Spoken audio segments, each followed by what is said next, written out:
Hey guys, welcome back to another video on my channel. If you're new to my channel, please subscribe, like, and comment down all your suggestions in the section below, and check out other of my content once you're done watching this video. Let us get to 1,400 subscribers. We are very close, and let us try to get to 2,000 subs before election day on November 5th. We are very close. We're now a month and a half away, so we're coming up now on one of the most important few weeks before the election begins. And in today's video, we are going to be changing it up a little bit. We're very used to doing prediction maps, and we're very used to looking at a lot of these polls, but this map here is not going to be based off of polls at all or on my prediction map at all. We're going to be doing this based on the Economist forecast of the election. And The Economist is one of those websites that does these forecasts. There are many, as many of you know. There are such as 538. We have other ones like JHK, I think it's called. And it's many of these sites that do make these models. And we do have one from Nate Silver that is pretty prevalent on Twitter. And these models basically try to predict the election. And it is only polls are only a minority of these prediction models. They include many things like trends, demographics, and latest in the news and all that. And right now it is a neck and neck race where it is pretty much a dead heat, 271 to 267. And this is not based on the electoral votes that they are projected to get. This is just the average of all the models, all the simulations that are put together. And it ends up coming out to both of them having a 1 in 2 chance of winning the election. As we can see right now, the national polling does have her up by around 3. And here's the projections for each state, like the chances of winning. We'll get to this map after, but I want to go and scroll down and show you these margins. The chance of winning right now is 52 to 48. Kamala Harris did have a much larger lead of around 55, 56 to 44, and now it has shrunk down to 52 to 48. So basically anyone's game at this point, according to this election model. But, let's see what this election model had said in the previous election. Let's see the 2020 election. Where did the Economist stand? It says here that Joe Biden is very likely to beat Donald Trump. He did beat him. He has a better than 19 and 20 chance of winning, a 97% chance to 3% chance, and then predicted a range of electoral votes. And it says here that on November 3rd, election day, their model had predicted that Trump was only going to get 182 electoral votes and that Biden was going to get 356. And it ended up being where Biden got around 306 electoral votes right over here, and Trump got 232. So very different from what actually happened. And that's once again because of many and all of these models and all of the polls and every single piece of information created in 2020 had overestimated Biden by a significant amount. And this just shows us that it is not just the polls that overestimated Biden, but models too, election models based off of evidence, based off of simulations created. So are we going to see the same thing happen for 2020? I really don't know. It's hard to say that, but just a little bit of a piece of advice when looking at these models and how they were in 2020. Let's look at some of these states here. Florida had an 80% chance of going for Biden, an 80% chance. Trump ended up gaining more than 2 points from 2016 to 2020.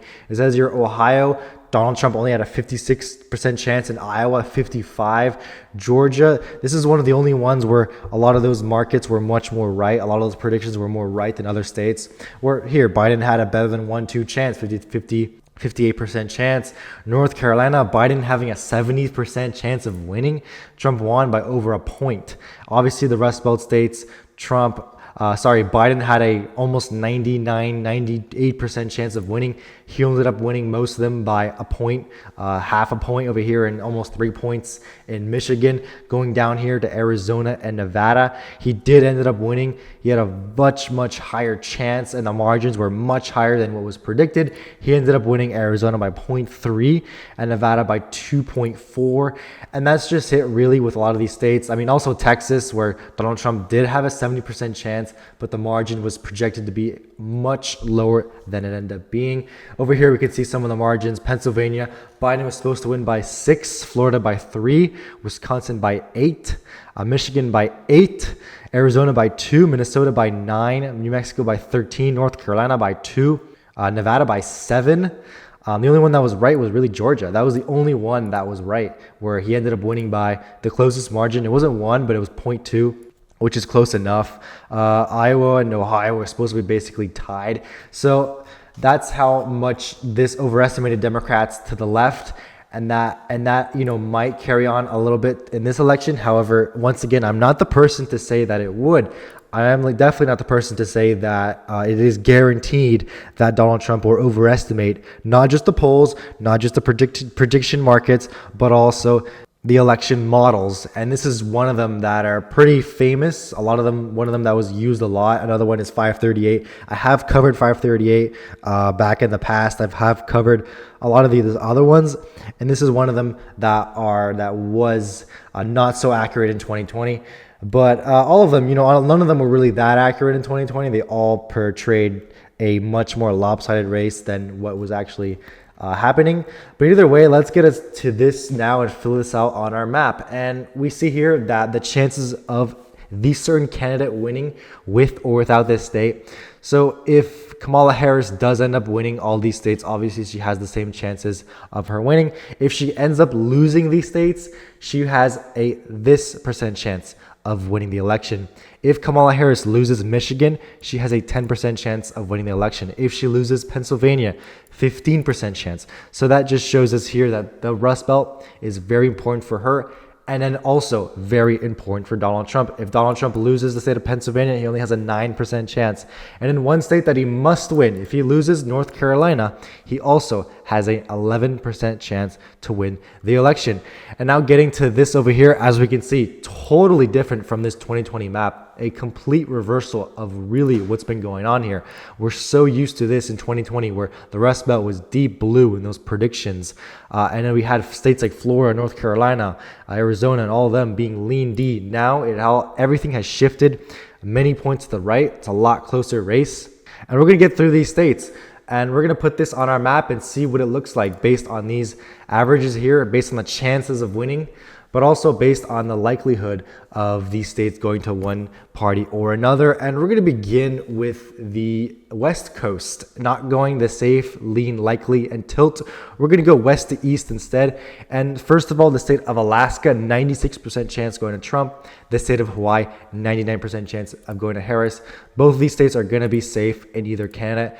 So we're going to get through this right here and do the West Coast, where we have Washington, Oregon, and California all having a 99% chance of going for Kamala Harris. So they're all going to be going in that safe column. These states are extremely reliable Democrat states and have been for decades now, and will put Kamala Harris all the way up at 78 electoral votes already to Trump's 3. Before we continue and go to the state of Nevada, I just want to make a couple changes to my methods of using my shades of color. Safe is still going to be 90 to 100. Likely is going to be 75 to 90. Lean is going to be 60 to 75, and tilt is going to be 50 to 60. And these are all percentage chances of one candidate winning the state. But with that in mind, let's go to the state of Nevada. And in Nevada, it is exactly a 50-50 tie. Trump has a 50% chance of winning the state, and Harris also has a 50% chance of winning the state. But since it is a 50-50, we'll have to click it for the exact margins, and Trump is up barely by 0.1 percentage points. So that will put the state very, very narrowly in Trump's column, in that tilt column. And let's go back now to the national race, where we're going to see the next state we're going to go over, which would be the state of Arizona, where Trump has a 63% chance of winning the state. That is much more firm in his column than the state of Nevada, and that would put it in the lean column for him. And if you guys are curious to see the margin in Arizona right now, he is projected to win the state by 2 percentage points, which is a lot larger than many of us would have expected him to win in a state that is supposed to be decided by the most narrow of margins. But it seems like the polls in Arizona and a lot of the metrics do show that Trump is much more favored than much of us would have thought. The states of Utah, Idaho, Montana, and Wyoming are all going to be in Trump's column. They both all have a 99% chance of going for Donald Trump. The state of Colorado is going to be actually in that safe column because it does have a 96% chance of going for Kamala Harris, a very safe left-turning state that went from Clinton +5 to Biden +13.5. Kamala Harris is very favored to win the state of Colorado. In the state of New Mexico, she has an 89% chance to win, a state that is trending to the right due to Hispanic trends. The Republicans do see some more light in the future. and could make the margins closer, but right now it falls barely under likely column and would be put in that column for her. The state of Texas, a state that Democrats have been targeting for a while, but due to Hispanic trends in the Rio Grande Valley, they didn't really gain too much from 2016 to 2020. The polls had it within a point leading up to election day, but Trump ended up overperforming those margins by around 5 points. Right now, he does have an 89% chance of winning the state, according to The Economist, and this should fall also barely into that likely column for the former president. All these states up here in the middle of the country will be going safe for Donald Trump. So we're going to mark all of them in that safe column for the former president. Apart from Nebraska's 2nd district, Nebraska and Maine are the only 2 states that decide their electoral votes and give them away based on district, not on the entirety as a whole of the state. And in the 2nd district, Kamala Harris is favored, 81% chance to win. That would put it in the likely column. And we have finished the western half of the U.S. Trump is at 100 electoral votes. Harris is at 94, so very close race. And she will catch up a little bit with the state of Minnesota, where she has an 89% chance to win, a lot higher than with Biden. This is a state that Biden improved a lot from 2016 to 2020, and her VP, her running mate, Tim Walz, is also the governor of Minnesota. The state of Iowa, 91% chance of going for Trump. It is going to be going in that safe column, a very right trending state that used to be very competitive under Obama, where he won it by upwards of 9 points and 6 points. And then Trump completely flipped the script, won the state by 9 and 8 points respectively. All these states down in the deep South are going to be safe for Trump, where he's going to win all of them by safe margins, and over 99% chance of winning. South Carolina also a 98% chance of winning. So there's not really worth talking about these states too much, since they will probably be called right away in their poll closings. The state of Illinois is going to be another safe state for Democrats. Kamala Harris has a 99% chance of winning the state, so that'll be going in that safe column. The state of Ohio has a 97% chance of going for the former president. He will also be winning the state in that safe column according to those averages. In the states of Wisconsin, Michigan, and Pennsylvania, it is really tight right now. In the state of Wisconsin, Harris has a 55% chance to win. That'll be going in the tilt column for her. The state of Michigan, 58% chance of Harris winning. Also a tilt margin win for her. And then finally, probably the most important state of this election, 19 electoral votes in the state of Pennsylvania. It is a dead heat. Trump, though, coming out on top, 51-49 chance of winning. This would put that state in the tilt column for him. Let us now go to the South and start with the state of Florida. Florida has an 88% chance of winning, of Donald Trump winning the state. It is a huge state, 30 electoral votes, one state that's been trending very heavily to the right, and a state that right now Republicans have been capitalizing off of the fact that they don't really have to worry about losing it anymore. And then going up to the state of Georgia, 60% chance that Donald Trump wins. It is surprisingly lower than Arizona. Many of us would expect Georgia to vote to the right of Arizona, but maybe that won't happen. Once again, these are just predictions, not my predictions, of course. These are simulations and models done by a lot of these websites. So there obviously are going to be little errors, but these are made to be accurate. So we're definitely going to see how accurate these were. But the state is going to be falling just under that lean column for the former president. Similar story with North Carolina. Donald Trump has a 62% chance of winning the state of North Carolina. That will also be going into that lean column, and that would give him the election 286 to 141. The rest of these states will almost all go for Kamala Harris. The state of Virginia, 91% chance of going for Kamala Harris. She'll win that by a safe margin according to those margins.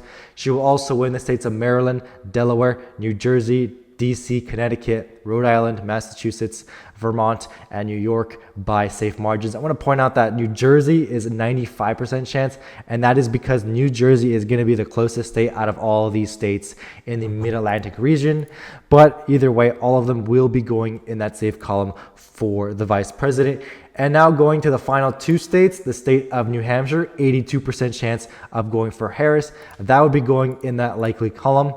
And then the state of Maine also splits up their electoral votes like the state of Nebraska. Maine at large is supposed to favor Kamala Harris. She's supposed to win 94% chance of winning. That would put it in that safe column. And then we have the 2nd District of Maine, a lot more rural, a lot more favorable to the Republicans. He will be able to win the 2nd District of Maine in that likely column from these margins. And then we're going to have the 1st District of Maine, a lot more urban and a lot more Democrat favorable. This will go to Biden. Harris, 99% chance of going for Harris. She'll win that in that safe column. And this is the election right now, according to The Economist. And right now, Donald Trump would have 287 electoral votes, and Kamala Harris would have 251. And these are not based on margins. These are based on the probabilities of one candidate winning a particular state. And so these are the probabilities. Once again, I will display the margins right here on your screen so you can see which of these margins correlate to each of the states. But either way, that's going to be all for today's video, guys. Thank you guys so much for watching. Please subscribe, like this video, comment down all your comments and suggestions in the section below, and I'll check you guys out in the next one.